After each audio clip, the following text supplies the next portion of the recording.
bem-vindos ao vídeo em que vou falar das minhas leituras de dezembro.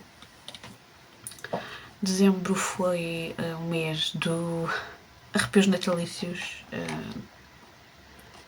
que é aquele meu desafio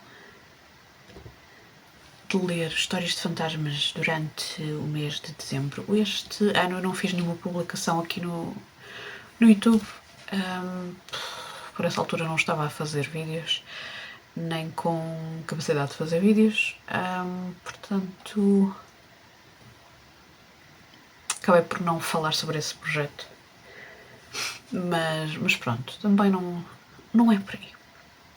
Mais importante que isso, os livros que eu li. Portanto, eu li o Hunters at the Earth, Eerie Tales for Christmas Nights, editado por Tanya Kirk. Mais um daqueles livros fantásticos que eu tenho da British Library, daquela coleção da Tales of the Weird. Esta é com histórias apropriadas para esta altura. Aliás, esta coleção começa logo muito bem com uma autora que eu já li e quero ler mais coisas, que é Amelia B. Edwards. Eu não li todos os contos deste livro, é de propósito. Para o ano, se me apetecer, regresso e leio os contos que me faltam. Não é... Eu tenho este projeto, mas também não preciso de ler um livro de fio a pavio só para dizer que participei. Mas pronto, adoro estas edições. É engraçado que eu conheci esta coleção exatamente por culpa de um livro que também era com contos de Natal. E foi a minha perdição, porque nunca mais... Pronto. Comecei a fazer coleção e cá estamos. Um outro livro que eu li, The Dead of Winter, Beware the Krampus and Other Wicked Christmas Creatures, de Sarah Clegg. Eu, em 2023, li um livro desta autora que se chama Women's Lore, 4,000 Years of Sirens, Serpents and Succubæ, e gostei bastante. E quando vi que ela ia lançar um outro livro, e neste caso seria especificamente sobre uma altura que eu até já gosto de ler algumas coisas sobre, muito por culpa já dos contos de fantasmas e de coisas assustadoras que eu gosto de ler nesta época do ano, fui logo encomendar o livro. Portanto, foi uma novidade que saiu em 2024 e que eu li. É interessante. Vamos conhecer várias tradições relacionadas com o inverno, algumas relacionadas mais próximas do Natal, outras passagem do ano, outras que vão mais chegar próximo do Carnaval. E há várias coisas que estão interligadas, tem mais do que se calhar nós pensamos. O que é que eu não gostei tanto neste livro como gostei no outro livro da autora? Centra-se em partes muito específicas da Europa e em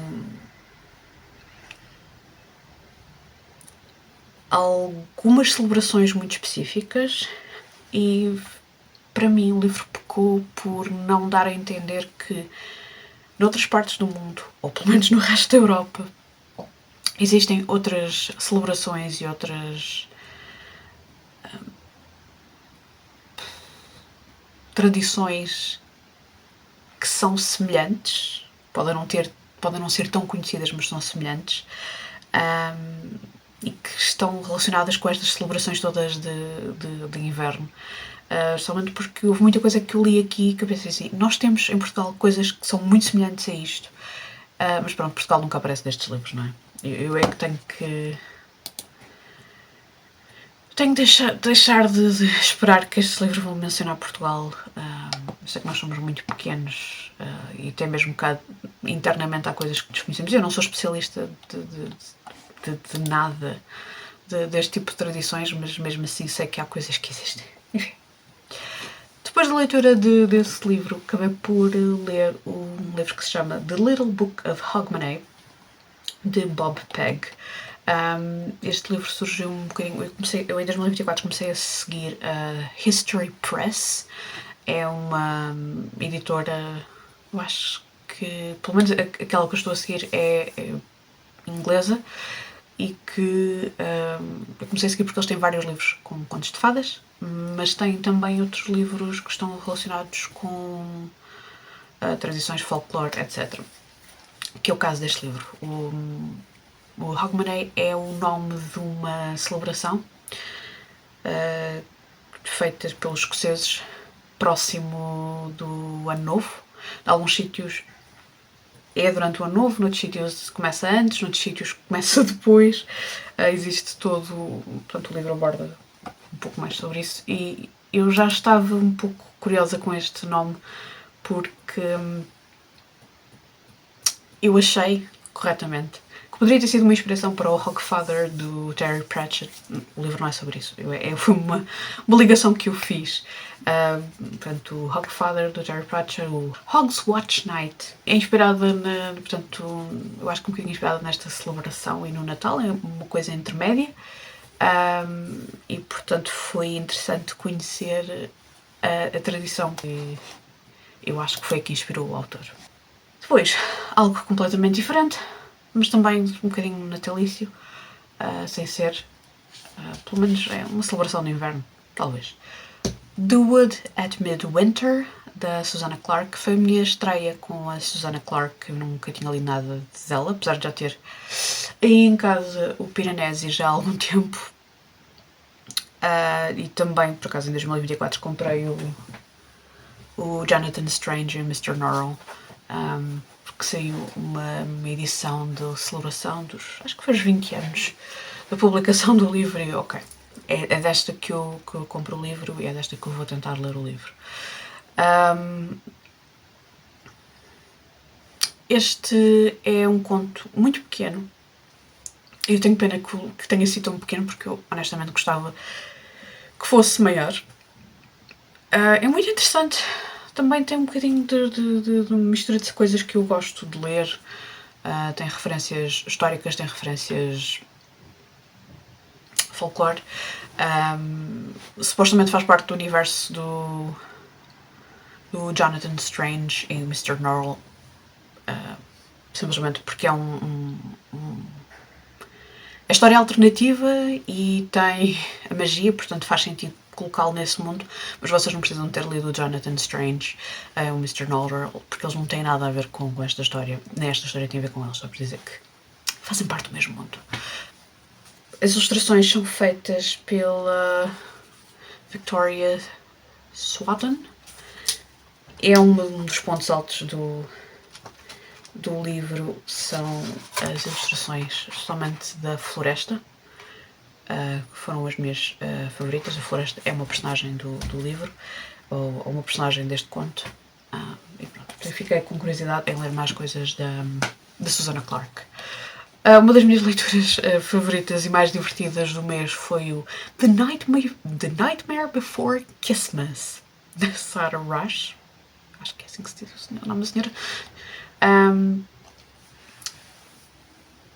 É uma comédia romântica, mas brinca um bocadinho com aquela ideia de que o The Nightmare Before Christmas começou e se existissem criaturas, neste caso aqui são humanos com poderes mágicos ou com acesso à magia, ligados às celebrações que nós temos, e como é que eles interagiriam uns com os outros caso isso fosse verdade. É uma das premissas do livro, foi uma das premissas que eu adorei. Acho que está muito bem desenvolvido, não só a parte da fantasia e de parte da comédia, como a parte de romance. Acho que também está muito interessante. Foi um livro muito bem disposto. Se vão aprender alguma coisa com este livro, provavelmente não, mas é um ótimo livro para passar um bom bocado, e eu estou curiosíssima para ler a continuação, que acho que sai em março, portanto já não tenho que esperar muito. seguida li o conto Protection Spells for Press Buildings e o livro Fire Spells Between Friends, de Sarah Wallace e S. O'Callaghan. É a continuação de uma série que eu comecei a ler em abril. O primeiro livro era o Breeze Spells and Bridegrooms. É pode-se chamar romantasy. Tem um bocadinho de história alternativa na medida em que se passa numa época semelhante à época da regência em Inglaterra, em Londres, mas é um mundo onde existe magia e onde a magia élfica e a magia humana coexiste. É uma das coisas que eu gosto mais nesta série, é o sistema de magia que as autoras criaram e também as conversas que existem à volta da magia e a maneira como as pessoas se relacionam com a magia, e aquelas pessoas que é uma das coisas que este livro trata bastante. Uma pessoa que seja filha de humanos e de elfos, até mais ou menos até a história começar, não tinham um reconhecimento. A magia deles é como se não existisse, ou era classificada como élfica ou era classificada como humana. E então eles, neste momento, está a ser criado uma maneira de reconhecer uma magia que não seja nem uma coisa nem outra, que seja uma combinação das duas.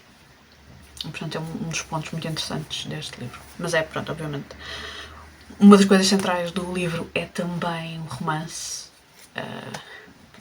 Tem sido uma ótima leitura.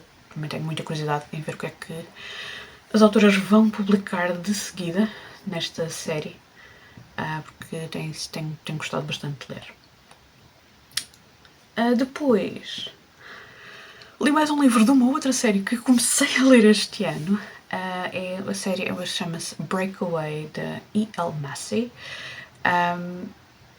Portanto, eu já tinha lido, já não sei em que mês, li o All Hail the Underdogs, Like Real People Do e Like You've Got Nothing Left to Prove. Comecei pelo terceiro livro, depois li o primeiro e o segundo. E agora li o quarto, quando ele saiu. Ele saiu em dezembro e eu estava mesmo à espera que o livro saísse para o ler. O livro chama-se Free From Falling. Todos estes livros lidam com uma série de jogadores de hóquei. Sim, são romances com hóquei, mas don't judge me too hard. Não é essa a parte mais interessante dos livros. Neste caso temos um jogador de hóquei bastante nerd e que não tem jeito com pessoas, basicamente. E do outro lado temos Sydney, uma mulher trans e vocalista de uma banda de rock em ascensão, que é uma personagem super, super interessante. Estes romances, eu acho que se pode chamar romances, lidam com temas muito, muito interessantes, e eu tenho gostado bastante da maneira como a autora o escreve. E foi uma excelente leitura. É daqueles livros que a pessoa chega ao final, eu aprendi alguma coisa com este livro? Não, passei um bocado com ele. Sim, então, ok, foi bom. Seguindo para uma releitura. Eu em abril já tinha lido este livro, e agora eu sabia que havia uma parte do livro que se passava em dezembro e que estava relacionado com o Natal.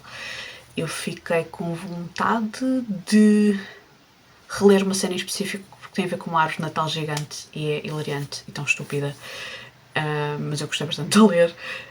E com uma outra cena mais ligada com o luto e que eu queria também revisitar. Essa eu não posso dar muitos detalhes porque acho que a cena tem mais impacto se vocês não saberem que ela vem aí, por isso não vou dar muitos detalhes. O livro é o 10 Things That Never Happened, de Alexis Hall, que é um autor que eu quero ler mais coisas, mas em vez de ler coisas novas, o que é que eu fiz? Fui reler um livro que já tinha gostado, porque releituras é fixe. E eu gosto de fazer releituras, especialmente quando gostei de estar naqueles livros.